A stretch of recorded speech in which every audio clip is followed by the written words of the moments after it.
પાણી આપી દઈશું. અમારા ત્રિશીના કુળનો ફોટો છે તો કે તમને પાણી આપી દઈશું. એટલે ભાઈ પાણી આપ્યું હોત તો ઘણા દાડા હતા. આ રીતે બાજુ પથારા તરફનો ભાગ છે તો કિંમતને એમ કહેવામાં આવે છે કે અમે પથારાથી તાલુકો બનાવી દઈશું. એટલે આપણા સંગઠનને ફેંકવા માટે અને એને બધાની શક્તિ ઓછી કરવા માટે એક પ્રકારે આપણને સાથે જુદી જુદી રીતે ભરમાવવામાં આવે છે. મારી આપ સૌને મારી એક વિનંતી છે કે આજે છેલ્લા 10 વર્ષથી કે 15 વર્ષથી અમે પાણી માટે લડી રહી છીએ.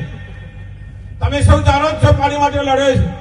દરેક ધારાસભ્યને જ્યાં જ્યાં ચાન્સ મળ્યો છે ત્યાં એમને મીડિયા મારફત કે પોતાના માધ્યમ મારફત અથવા વિધાનસભાના ગુરુના સ્ટેજ ઉપર પોતે પાણી માટેની વાતો કરી છે.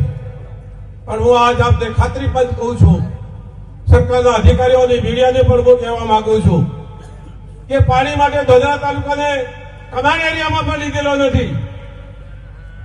ધોધરા તાલુકાના કમાન્ડ એરિયામાં નથી લીધો તો પાણી ક્યાંથી આપવાના છે? કોઈ એમ કહે છે કે તમારા તળાવ ભરવાના છે.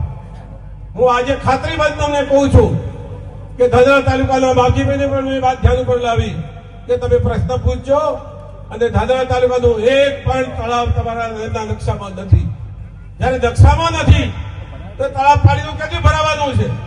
છતાં આપણે કેટલા ભોળા છે, કંઈક ને કંઈક વાતમાં આવી જઈએ અને વાતમાં આવી અને એમની વાતમાં આવીને તો ડરીને આપણે વાતનો રસ્તો છોડી દઈએ. મિત્રો, કોઈ પણ કામ કરવું છે, સરકારના સામે લડવું છે, આપ જોઈ શકો પંજાબ અને હરિયાણાના માણસો 700 ખેડૂતો જયારે મર્યા ત્યારે એમને વાત સરકારે સાંભળી હતી. એ સરકાર એ ખૂબ જાડી ચોપડીની હોય છે. એટલે આપણે સૌએ સજાગ રહી અને આપણે આપણી રીતે આપણા આંદોલન છે એને મજબૂત બનાવવું પડશે. હજુ સુધી પણ કોઈ પણ કાર્યક્રમ આપવાનો આવે એ કાર્યક્રમમાં સૌ પાછળ ન કરતા તમે છો તો અમે છીએ. અમે આટલી મોટી સંખ્યામાં આપ સૌને જોવા છો ત્યારે અમે ગદગદ થઈ જાય છે કે પ્રજા અમારી વાતને ધ્યાનમાં આપીને નિસ્વાર્થ ભાવે અમે 3 જણા જયારે એકલા છીએ, જુદા જુદા પક્ષમાંથી એકલા છે. અને ભાઈ રાવલભાઈ તો RSS ના માણસ છે. રાવલ કોંગ્રેસે શું લેવા દેવા? ઉગમડા આતમડા જેટલો ફરક છે. છતાં અમે એક સ્ટેજ પર છીએ. એનું કારણ એક જ છે, ધાનેરાનો પ્રશ્ન છે, ધાનેરાની પ્રજાનો પ્રશ્ન છે, ધાનેરાની પ્રજાને વાત આપવા માટેનો વાત છે. આપ જુદી જુદી રીતે ભરમાવે તો આપ સૌ ભરમાશું નહીં અને આપણે બધા સૌ વળગી રહીશું. બીજું એમને 500 કરોડનો રોડ આપ્યો હતો આપણને થોડા દિવસ પહેલા, 12 મહિના 2 વર્ષ પહેલા અમે તમારો રોડ આલશું ત્યાં ઝેરડાથી મોડી અને કરી આલશું. ફાઇલ ક્યાં ખોલવાની ખબર નથી. જેટલા તમને બનાવશે એમના હાથે જોડેલા માણસો પણ તમને બનાવશે. પણ આજની તારીખમાં કોઈ ઠેકાણું તમને ખાતરીબંધ કહું છું.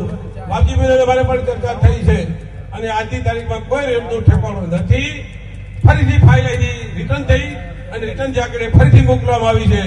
ભલે આપણા કર્મનું પદનું ફરક છે તો આપણા ભાગ્યની વાત છે, પણ આજે કઈ નથી.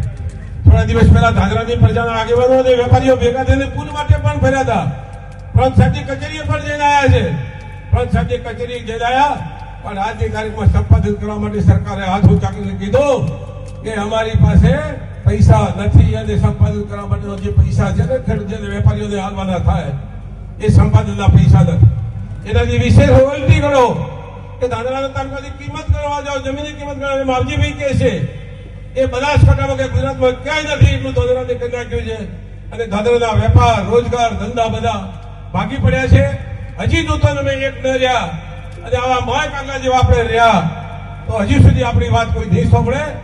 અને જેમ પગ નીચે કીડી રહી અને જગદાય કોઈ નોંધ નથી લીધી એવી રીતે આપણે જગદાઈ જઈશું. અમે બધા ભમરા બનો. કોઈ ભમરાને ઈટાળો મારે તો ભમરો શું કરે છે? ધાનેરા તાલુકાની પ્રજા આજથી ભમરો બને એવી આપ સૌને મારી વિનંતી સાથે મારી વાત પૂરી કરું છું. જય હિન્દ, જય ભારત, જય સરકાર.